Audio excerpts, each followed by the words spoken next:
ചില കാര്യങ്ങൾ ചൂണ്ടിക്കാണിക്കുമ്പോൾ തെറി പറയാൻ വരുന്നവർ മുൻകൂട്ടി പറയുകയാണ്. യാഥാർത്ഥ്യങ്ങൾ മനസ്സിലാക്കിയിട്ട് വേണം ഏതൊരു കാര്യത്തോടും അഭിപ്രായം പറയാനും നിങ്ങൾ കമൻ്റ് എഴുതാനും.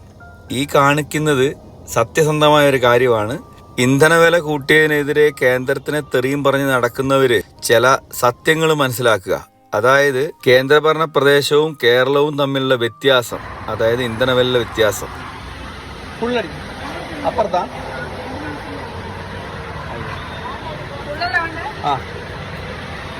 എൻ്റെ വീട് ഇരുട്ടിലായതുകൊണ്ടും പലപ്പോഴും തലശ്ശേരി ഭാഗത്തേക്ക് പോകേണ്ടതുകൊണ്ടും ഞാൻ ഭൂരിപക്ഷവും പോണ്ടിച്ചേരിയിൽപ്പെട്ട പന്തക്കൽ പോയിട്ടാണ് എണ്ണ അടിക്കാറ്. എന്നെപ്പോലെ 10,000-കണക്കിന് ആളുകൾ, ബസ്സുകളായിക്കോട്ടെ, എല്ലാം അവിടെ പോയി അടിക്കുന്നതിൻ്റെ കാരണം വെച്ചാൽ 13-14 രൂപയുടെ വ്യത്യാസമാണ് ഒരു ലിറ്ററിൽ വരുന്നത്. അപ്പോൾ അതിൻ്റെ വ്യത്യാസം വരുന്നത് എങ്ങനെയാണെന്ന് നിങ്ങൾക്ക് തന്നെ മനസ്സിലാക്കാവുന്നേ ഉള്ളൂ. അതായത് നികുതിയാണ്. ഈ വരുന്ന 10-14 രൂപ എക്സ്ട്രാ വരുന്നത് കേരളത്തിന് കിട്ടുന്ന അധിക നികുതിയാണ്. ഇതിൽ നിന്ന് മിനിമം ഒരു 5 രൂപ കുറച്ചിട്ട് ഇവരൊക്കെ ജനങ്ങളോടുള്ള പ്രതിബദ്ധത ഒന്ന് കാണിച്ചു തന്നിരുന്നെങ്കിൽ നമ്മൾ ഇവരെയൊക്കെ വിശ്വസിക്കുമായിരുന്നു. കാരണം മുൻ സർക്കാർ 10 വർഷം ഭരിച്ചപ്പോഴും പോണ്ടിച്ചേരി ആയിട്ടുള്ള ഇന്ധനവിലയുടെ വ്യത്യാസത്തിൽ ഒരു മാറ്റവും വരുത്തിയിട്ടില്ല. പറ്റുന്നിടത്തോളം കൂട്ടാനാണ് എല്ലാവരും സെസ്സും അതും ഇതൊക്കെ പറഞ്ഞ് ചെയ്തിട്ടുള്ളൂ. അപ്പോൾ ശ്രീ വി.ഡി. സതീശൻ സർക്കാരിനോട് എനിക്ക് പറയാനുള്ളത്, നിങ്ങൾ സ്ത്രീകൾക്കടക്കം സൗജന്യങ്ങൾ വാരിക്കോരി കൊടുക്കുമ്പോൾ പൊതുവായിട്ടുള്ള ജനങ്ങളെ ബാധിക്കുന്ന ഇന്ധനവില അതൊന്ന് കുറയ്ക്കാൻ നിങ്ങൾക്ക് പറ്റുമെങ്കിൽ അത് ചെയ്യുക. പല കാര്യങ്ങളിലും ശ്രീ വി.ഡി. സതീശനെ മുൻപേ വിമർശിച്ചിട്ടുള്ള ഒരാളാണ് ഞാൻ. പക്ഷേ ഈ അടുത്ത കാലത്തായിട്ട് അദ്ദേഹം ഭരണത്തിൽ കയറിയതിന് ശേഷം വന്നിരിക്കുന്ന മാറ്റങ്ങൾ ഒരുപാട് സന്തോഷം നൽകുന്നുണ്ട്. അതിന് ഏറ്റവും ഇഷ്ടപ്പെട്ട സംഭവം എന്ന് പറഞ്ഞാൽ അദ്ദേഹത്തിൻ്റെ വലിയ കോൺവോയ് അതൊഴിവാക്കി പലപ്പോഴും 3-4 വാഹനങ്ങളുമായിട്ട് പോകുന്ന ശ്രീ വി.ഡി. സതീശനെ കാണുമ്പോൾ സത്യത്തിൽ വളരെ സന്തോഷമുണ്ട്. കാരണം എൻ്റെ നേരിട്ടുള്ള അനുഭവമാണ്.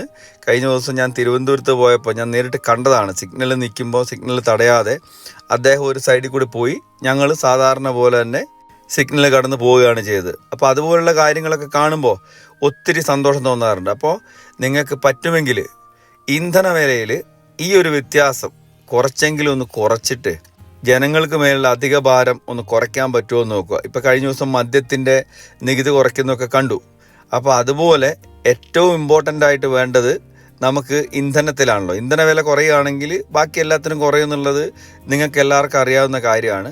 അപ്പോൾ ഈ വ്യത്യാസം നിങ്ങളുടെ കൺമുമ്പിലുള്ളപ്പോൾ ഒന്ന് ആലോചിച്ച് നോക്കുക. കേരളത്തിലെ എത്ര പേർക്കറിയാം ഈ ഒരു വ്യത്യാസം കേരളവും പോണ്ടിച്ചേരിയും തമ്മിലുള്ളത്? പല സംസ്ഥാനങ്ങളിലും ഉള്ളതിനേക്കാൾ കൂടുതൽ കേരളത്തിലാണ് ഇന്ധനവില. ഈ കാണുന്നത് പോണ്ടിച്ചേരി തന്നെയുള്ള ജിയോയുടെ ഒരു പമ്പാണ്. നിങ്ങൾക്ക് കാണാൻ വ്യക്തമായൊരു 91 രൂപയോ ഉള്ളൂ 1 ലിറ്റർ ഡീസലിന്, 103 രൂപയേ ഉള്ളൂ 1 ലിറ്റർ പെട്രോളിന്. അപ്പോൾ ഞാൻ പലപ്പോഴും പല സമയത്തെടുത്ത വീഡിയോസാണിത്. ഈ കഴിഞ്ഞ ദിവസങ്ങളിൽ നമ്മൾ ലാഭം നോക്കി പോകുന്നതല്ല, അതുവഴി പോകുമ്പോൾ നമ്മൾ അവിടുന്ന് അടിക്കുന്നതാണ് നല്ലത്. കാരണം എൻ്റെ വണ്ടിയിൽ XUV 700 ആണ്, അതിനകത്ത് 60 ലിറ്റർ കൊള്ളും. അപ്പോൾ ഒരു 5 ലിറ്ററൊക്കെ ബാക്കിയാകുന്ന സമയത്തായിരിക്കും അതുവഴി പോകുന്ന. ഫുൾ ടാങ്ക് അടിച്ചാൽ നിങ്ങൾക്ക് തന്നെ കാൽക്കുലേറ്റ് ചെയ്ത് നോക്കാം എത്ര രൂപയുടെ വ്യത്യാസം ഉണ്ടെന്ന്.